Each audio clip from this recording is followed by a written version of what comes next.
Are you interested in using your new GMRS or ham HT in a mobile configuration? You don't have to spend a lot of money to see if mobile is right for you. Let's take a look at one inexpensive solution, the Anteenna brand window clip mount.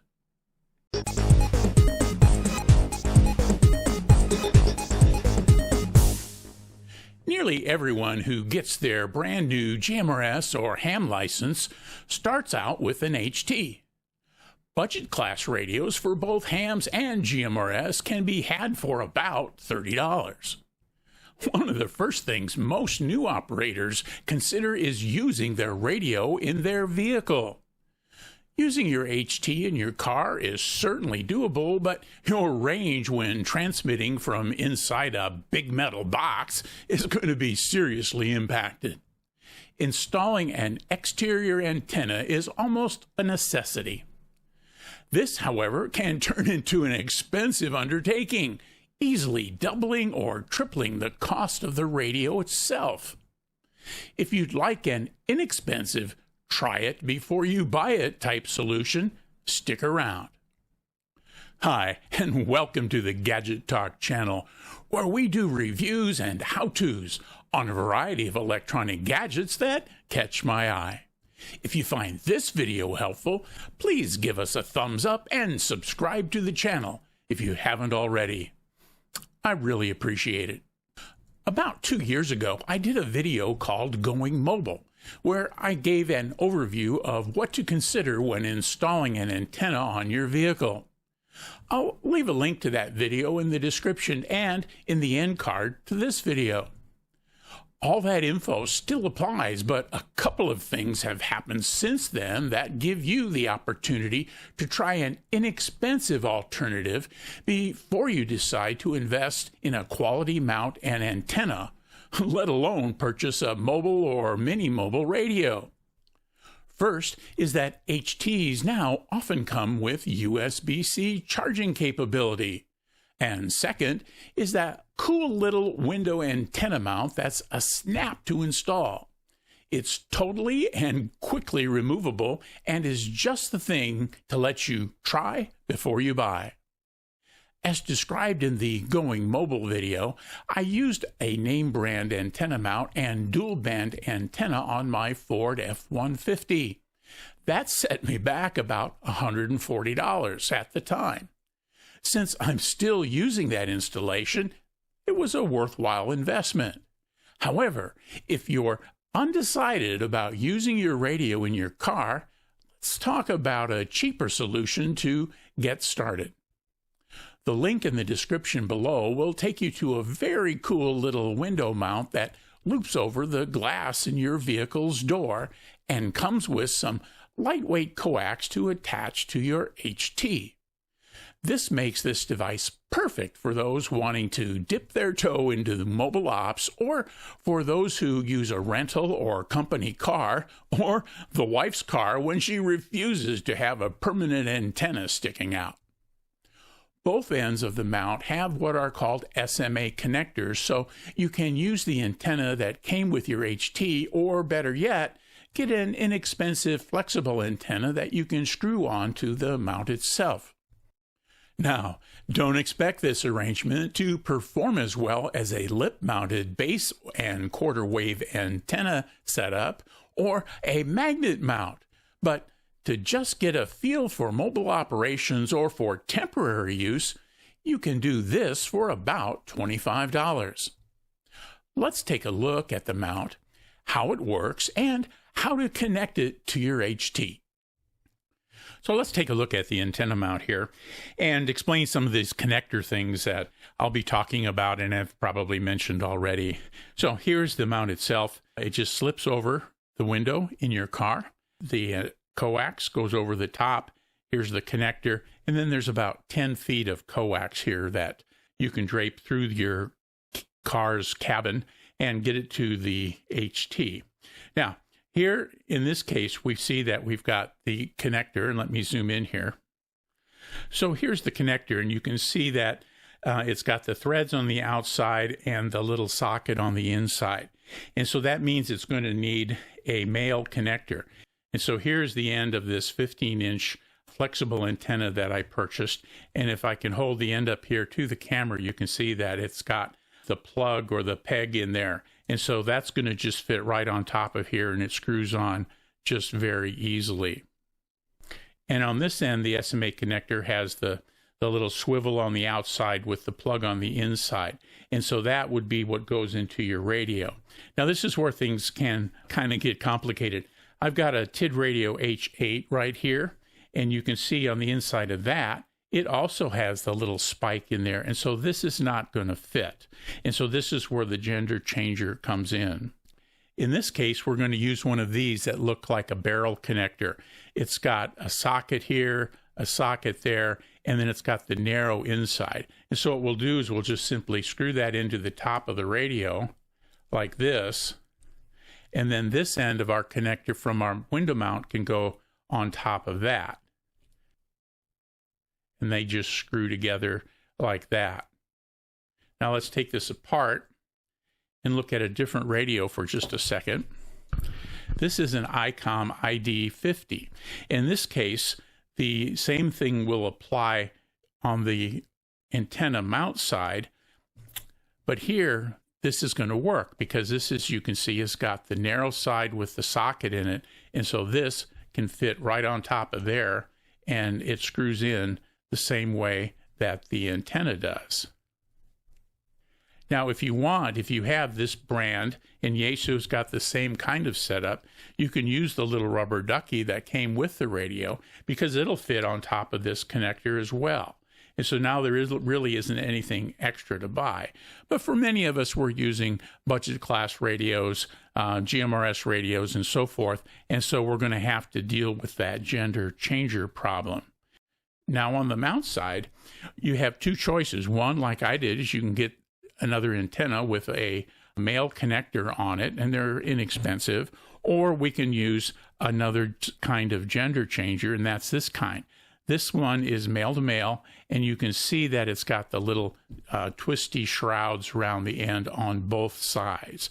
And so this one will go in here, and then a female connector like this one that I had on that TID radio H8 would fit in there, and you just screw it in and then mount it on the window. And so we've got that screwed in if we have to use a gender changer on that side. If you haven't purchased an HT yet or are planning to get a new one to add to your collection, here are a couple of things to think about. First, you'll want to get one that has USB-C charging. In my first foray into mobile ops, USB-C wasn't a thing yet, so I found a radio with a battery eliminator accessory that I plugged in to my vehicle's 12-volt accessory socket. Nowadays, the USB-C cable serves the same purpose. While some radios' user's manuals suggest not operating and charging at the same time, you can easily overcome that restriction by simply plugging in the radio only when the charge level gets low. This is especially true if you carry the radio with you when leaving your car. Second, you'll want to consider a radio that has an easily accessible K1 connector port. That's because a really handy accessory to have is a wired K1 style speaker mic. A speaker mic allows you to keep the radio on or in your vehicle's console with easy access to the speaker mic. Most of these mics will work with any brand and can be had for under $10. Radios with high ingress protection scores often have screw-on covers to their K1 connectors or even custom connectors that help keep out water.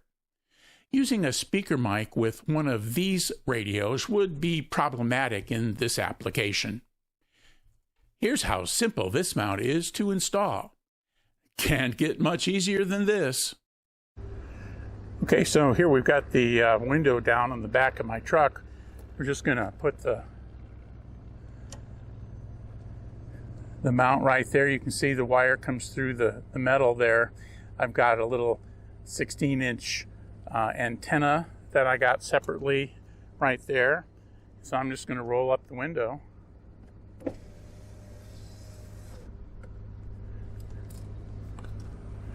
And then on the outside, that's what it looks like. Nothing very fancy, and easily to get into a garage or that kind of thing. Just a quick comment on the antenna I'm using. Since many budget-priced Chinese radios have plug or male connectors on the radio, their antennas have the socket or female side. The window mount has a socket or female end. That means many cases you'll need a couple of gender changers. I got one for the radio side, and I chose to get an inexpensive 15-inch flexible antenna with a male end. I got 2 of those in a kit for under $20 on Amazon. I'll have that link below. If you don't want to get another antenna, you'll need 2 gender changers. The links in the description show a couple of alternatives. Take a moment to study the connectors on your radios and in the kits. They can be a bit confusing. If you need 2 adapters, the large kit linked below will have what you need and cost less than getting the other 2 options separately. If your radio has a female or socket connector on the radio, you won't need to worry about the gender changers. ICOM and Yaesu radios have female connectors on the radio along with a couple of others, so be sure to check. Let's go back to the truck and get a signal check from the repeater that's about 10 miles away from where I was parked. AA7 Juliet Mike, listening and looking for a radio check, working on a new antenna installation on my truck. Anyone out there who can help me out this morning? AA7 Juliet Mike. Full quieting into the machine, KE70 Use.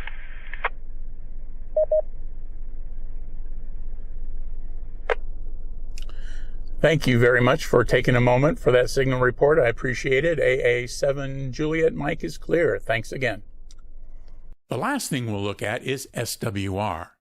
Standing wave ratio, or VSWR as it's sometimes called, is used as a surrogate to measure for antenna resonance. The lower the SWR, the closer the antenna is to being resonant. That means more of the radio's output goes out into the air versus being reflected back to the radio.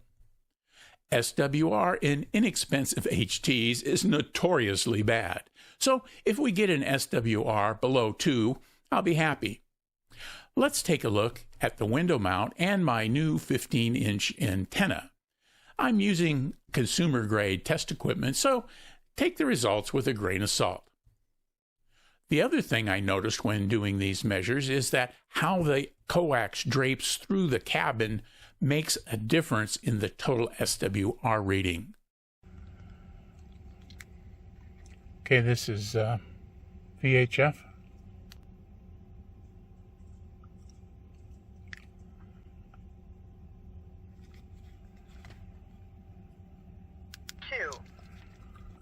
This is UHF.